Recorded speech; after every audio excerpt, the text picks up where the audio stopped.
स्वागत आहे तुमचं सुषमाज किचनमध्ये। गणेश उत्सवाच्या सर्वांना हार्दिक शुभेच्छा। गणपती बाप्पा मोरया। कमेंटमध्ये गणपती बाप्पा लिहायला विसरू नका। आज आपण झटपट तयार होणारा सुक्या खोबऱ्याचं मोदकाचं सारण म्हणू शकतो, काही जण याला बाखर पण म्हणतात। हा जो आपण सारण किंवा बाखर तयार करणार आहोत, यापासून तुम्ही मोदक तयार करू शकता, करंजी तयार करू शकता, तसेच चंद्रकला पण यापासून तयार करू शकता। आणि हा बाखर किंवा मग मोदकाचे सारण खूप दिवस टिकते पण चांगले, आणि यापासून बनवलेले पदार्थ अगदी चवदार चविष्ट पण लागतात। याचे आपण लाडू पण करू शकतो, बर्फी पण करू शकतो। असा हा एकच पदार्थापासून आपण अनेक पदार्थ तयार करू शकतो।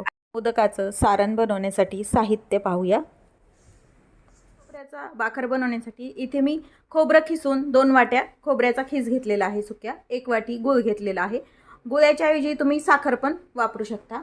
अर्धी वाटी मिल्क पावडर घेतलेली आहे। वेलची आणि जायफळ पावडर करून घेतलेली आहे ही। आणि हे जे आहे ते साजूक तूप आहे आणि खसखस ऑप्शनल आहे। ऐवजी तुम्ही खवा पण वापरू शकता किंवा मग नाही वापरली, यामध्ये खवा न वापरता मिल्क पावडर वापरते। खव्याची चव आणि मिल्क पावडर वापरल्याची चव सेमच। बनवलेला बाखर जास्त दिवस टिकत नाही व त्यापासून बनवलेले पदार्थ सुद्धा जास्त दिवस खव्याचे असल्यामुळे ते टिकायला प्रॉब्लेम येतो। तर ह्या पद्धतीने आपण जर मिल्क पावडर वापरून बाखर तयार केला तर हा जास्त दिवस स्टोअर करून तुम्ही ठेवू शकता। इथे मी कढई गरम करायला ठेवलेली आहे। बाखर बनवण्यासाठी अर्धा चमचा तूप टाकून घ्यायचे। मेल्ट झाले, 1 चमचाभर खसखस यामध्ये टाकून छान भाजून घ्यायची। यामध्ये तुम्ही ड्राय फ्रुट्स पण वापरू शकता, ते पण खसखस भाजताना तुम्ही टाकून भाजू शकता। मी फक्त हे एवढेच पदार्थ वापरलेले आहेत। थोडीशी खसखस आपण फुलेपर्यंत छान रोस्ट करून भाजून झाली, यामध्ये खोबऱ्याचा खीस टाकून घ्यायचा आणि हे मीडियम हीट वरती थोडंसं खोबऱ्या भाजून घ्यायचे। भाजल्यामुळे बाखराची टेस्ट पण छान लागते। आता हे व्यवस्थित आपण 2 ते 3 मिनिट हे खोबरं आपल्याला भाजून घ्यायचे। याआधी पण मी ओल्या खोबऱ्याचं बाखर बनवलेलं आहे, ते माझ्या सुषमाज किचन चॅनलवरती अपलोड केलेलं आहे आणि त्याची लिंक पण मी डिस्क्रिप्शन बॉक्समध्ये दिलेली आहे। पण ओल्या खोबऱ्याचा बाखर हा जास्त दिवस टिकत नाही, त्यामुळे खोबऱ्याचा बाखर हा जास्त दिवस छान टिकतो पण, आणि आपण आधी तयार पण करून ठेवू शकतो। ओल्या खोबऱ्याचा बाखर कसा फ्रीजमध्ये राहतो बरेच दिवस, पण हा बाखर तुम्ही बाहेर फ्रीजच्या बाहेर पण जास्त दिवस टिकतो। बाखर तुम्ही करंजीसाठी वापरू शकता किंवा मग तुम्ही जे चंद्रकला बनवतो आपण त्यासाठी पण हा बाखर वापरू शकता।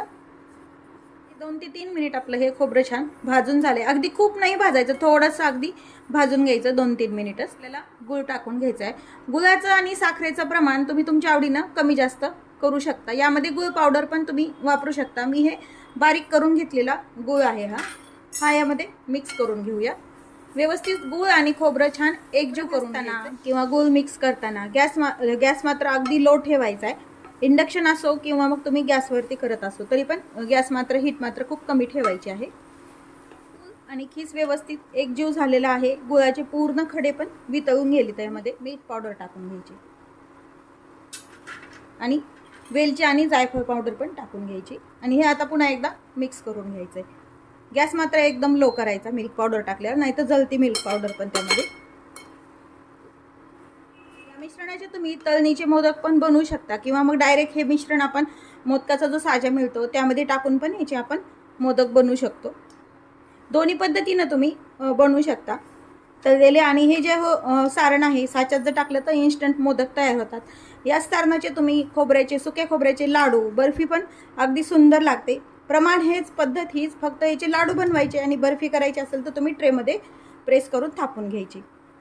आता हे छान मिक्स झालंय, आपण हीट बंद करूया गॅस पूर्णपणे। मोदकाचं सारण तयार करून घेतलं। हे व्यवस्थित थंड झाल्यानंतर एअरटाईट कंटेनरमध्ये ठेवलं तर महिनाभर पण छान राहतं, अगदी बिलकुल खराब होत नाही। अजून एक पदार्थ तुम्ही बनवू शकता। या मिश्रणाचे तुम्ही गोड पराठे पण छान होतात। खोबऱ्याची पोळी जी बनवतो ना आपण, ती पण अगदी टेस्टी लागण्यासाठी बाखर कोणत्या प्रकारे केला जातो ते कमेंट करून बाप्पाच्या प्रसादासाठी अशा प्रकारे बाखर नक्की तयार करा।